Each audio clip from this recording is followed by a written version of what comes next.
काँग्रेस नेते राहुल गांधी यांनी हरियाणातील वोट चोरी आणि मतदार यादीतील गोंधळाबाबत मोठा गौप्यस्फोट केला होता। त्यांनी दावा केला होता की ब्राझीलच्या एका मॉडेलचा फोटो मतदार यादीत तब्बल 22 वेळा वापरण्यात आला असून वेगवेगळ्या नावानं मतदान झालंय। या दाव्यामुळे देशभरात खळबळ माजलेली। ही रहस्यमयी ब्राझिलियन महिला कोण याची चर्चा सुरू झाली होती।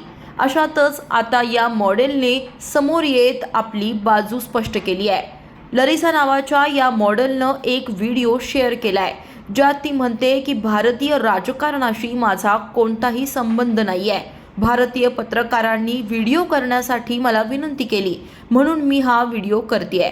मी कधीच भारतात आली नाही। मी तीच रहस्यमयी ब्राझिलियन महिला आहे। मी ती गुड मॉडेल आहे। आता मी फक्त माझ्या मुलांच्या मागे वेळ घालवते। भारतात जे होत आहे ती मी नाही तर तो माझा फोटो आहे। तुम्हाला वाटतं की मी भारतीय दिसते, मला वाटतं की मी मेक्सिकन सारखी दिसते, असं महिला या व्हिडिओत सांगते।